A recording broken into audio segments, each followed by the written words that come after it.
राधे राधे दोस्तों। मैं पुनीत कौशिक स्वागत करता हूं आपका मेरे यूट्यूब चैनल ज्योतिष ज्ञान केंद्र में। दोस्तों, आज हम बात करने वाले हैं वट सावित्री व्रत के बारे में। हिंदू धर्म में वट सावित्री व्रत का बहुत ही महत्व है। इसको बड़ अमावस्या या बड़मावस भी कहा जाता है। प्रत्येक वर्ष ज्येष्ठ माह के कृष्ण पक्ष की अमावस्या तिथि को वट सावित्री व्रत रखा जाता है। इस व्रत के दिन सुहागिन महिलाएं अपने पति की लंबी आयु के लिए इस व्रत को रखती हैं और वट यानी बरगद के पेड़ की विधि विधान से पूजा करती हैं। धार्मिक मान्यताओं के अनुसार वट वृक्ष या बरगद के पेड़ के तने में भगवान विष्णु, जड़ में ब्रह्मा तथा शाखाओं में शिव का वास होता है। वट वृक्ष को त्रिमूर्ति का प्रतीक माना जाता है। विशाल एवं दीर्घजीवी होने के कारण वट वृक्ष की पूजा लंबी आयु की कामना के लिए की जाती है।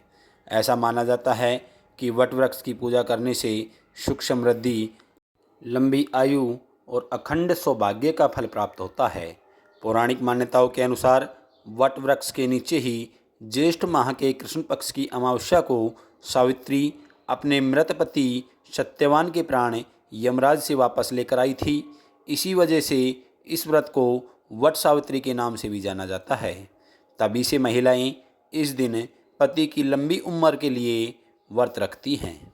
वट सावित्री व्रत में पूजन सामग्री की लिस्ट इस प्रकार है। सावित्री और सत्यवान तथा यमराज की मूर्ति, बांस का पंखा, कच्चा सूत, लाल कलावा, धूप, मिट्टी का दिया, 5 प्रकार के फल, फूल, रोली, 1.25 मीटर कपड़ा, श्रृंगार की चीज़ें, पान, सुपारी, नारियल, अक्षत, भीगे हुए चने। वट सावित्री व्रत में चने का खास महत्व होता है। जल से भरा कलश और घर के बने व्यंजन जैसे पूड़ी, हलवा इत्यादि। वट सावित्री के दिन चने का भी बहुत महत्व होता है। माना जाता है कि यमराज ने सत्यवान के प्राण चने के रूप में सावित्री को वापस लौटाए थे, जिसके बाद सावित्री ने इस चने को अपने पति के मुंह में रख दिया था, जिससे सत्यवान के प्राण वापस आ गए थे। यही वजह है कि इस दिन चने का विशेष महत्व माना जाता है। वट सावित्री व्रत की पूजा विधि।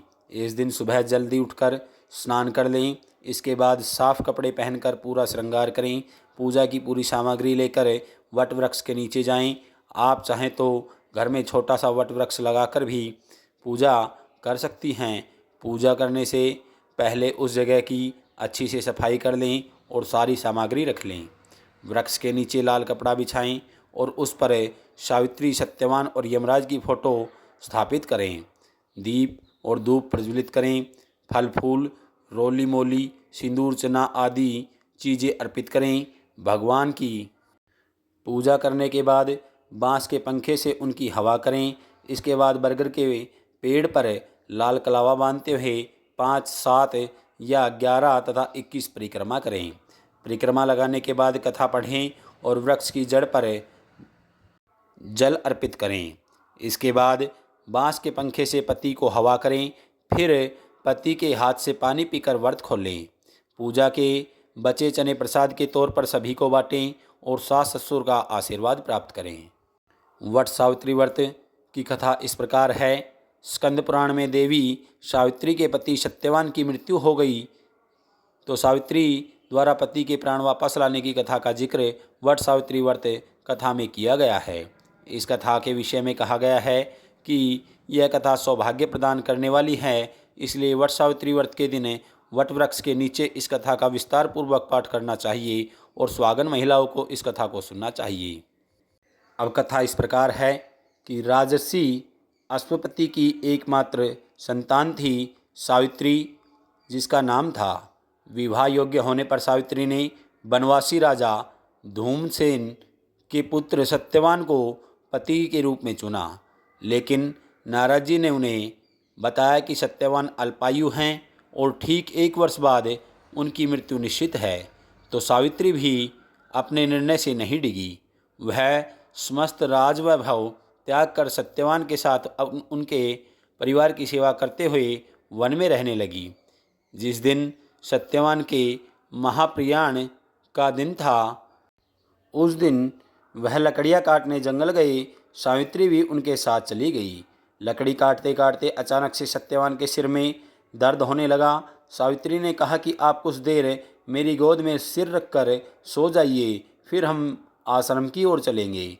सावित्री की बात सुनकर सत्यवान वटवृक्ष के नीचे सावित्री की गोद में सिर रखकर लेट गए। तभी सावित्री ने देखा कि सांवले पिंगल वर्ण वाले किरीटधारी पीत वस्त्र पहने हुए साक्षात सूर्य के समान उदित हुए पुरुष उनके सामने खड़े हैं। सावित्री ने उन्हें प्रणाम किया और उनसे पूछा कि आप कौन हैं।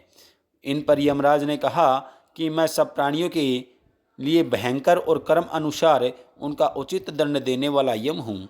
सो हे पतिव्रता सावित्री, समीप में खड़े पड़े हुए तुम्हारे पति की आयु समाप्त हो गई है, इसलिए मैं इसे लेने आया हूँ। ऐसा कहकर यमराज ने सत्यवान के शरीर से अंगुष्ठ मात्र शरीर वाले जीवात्मा को बलपूर्वक निकाल लिया और यमपुरी की ओर चलना शुरू किया। सावित्री भी यम के पीछे पीछे चलने लगी। यमराज ने सावित्री से कहा कि कोई भी जीव बिना आयु समाप्त किए हुए यममार्ग से नहीं जा सकता, इसलिए तू वापस लौट जा। सावित्री ने यमराज से कहा कि आप जैसे सज्जन पुरुष के साथ मैं चल रही हूँ, मेरे पति आपके साथ हैं, तो मुझे आपके साथ चलने में कोई शर्म और ग्लानि नहीं हो रही है।